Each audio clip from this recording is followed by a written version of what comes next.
আমাদের সমস্যাটি হলো 0 মান কত। এক্ষেত্রে দেখো, যখন 0 বেসে আছে তার পাওয়ার যত থাকুক না কেন তার মান হয়েছে 0, অর্থাৎ 0 স্কোয়ার, 0 0^5, 0 0^13, 0, অর্থাৎ 0 যখন বেসে আছে তার যে কোনো ঘাতে নির্ণয় করলে আমরা শূন্যে প্রকাশ পাবে। অর্থাৎ 0 যদি বেসে থাকে যে কোনো সংখ্যা থাকুক না কেন তাকে সে শূন্যয় পরিবর্তন করে নিচ্ছে।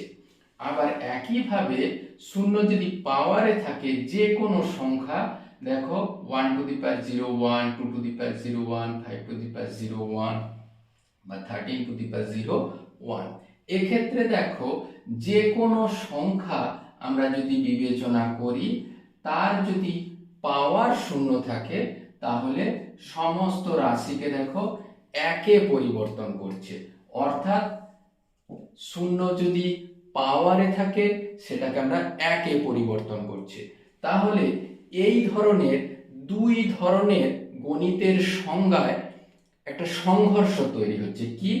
0 যখন বেসে থাকছে তখন যে কোনো সংখ্যা থাকুক তাকে শূন্যয় পরিবর্তন করছে, আবার একইভাবে 0 যখন পাওয়ারে থাকছে তাকে একে পরিবর্তন করছে। আসলে এটা কি? গণিতের দুটো সংজ্ঞার সংঘর্ষ। তাহলে গণিতের এটা হলো দুটো সংজ্ঞার মধ্যে সংঘর্ষ।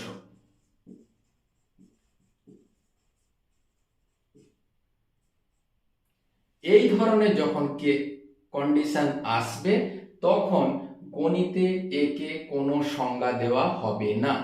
আমরা সঙ্গে সঙ্গে বলতে পারি 0^0 গণিতের সংজ্ঞা নেই, একে বলা হচ্ছে আনডিফাইন্ড বা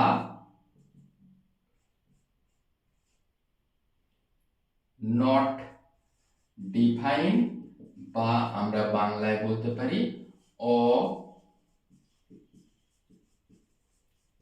অসংজ্ঞাত। আমরা জানি 0^0 হয় অসংজ্ঞাত বা আনডিফাইন্ড। এরপর দেখো 0কে আমরা যদি n ঘাতে উত্তীর্ণ করি ভাজিত 0^n, অর্থাৎ সূচকের ভাগের নিয়ম অনুসারে ভাগের সময় ঘাতে ঘাতে বিয়োগ হয়, অর্থাৎ সেই রাশিটাও এসে পৌঁছাচ্ছে 0। খেয়াল করে দেখো, তাহলে আমরা যদি 0^n বিবেচনা করি সেটার মান হয় 0, একইভাবে 0^n বিবেচনা করলে 0, আবার দেখো 0 ভাজিত 0 আমরা আগেই পেয়েছি কি? অসংজ্ঞাত। তাহলে আমরা এখান থেকে যেহেতু আমি 0^0 পেয়েছি আমরা লিখতেই পারি 0^0 হলো অসংজ্ঞাত। আজকের ভিডিও যদি ভালো লেগে থাকে চ্যানেলটি সাবস্ক্রাইব করবে এবং বন্ধুদের মাঝে শেয়ার করবে। Thank you for watching this video. Thank you.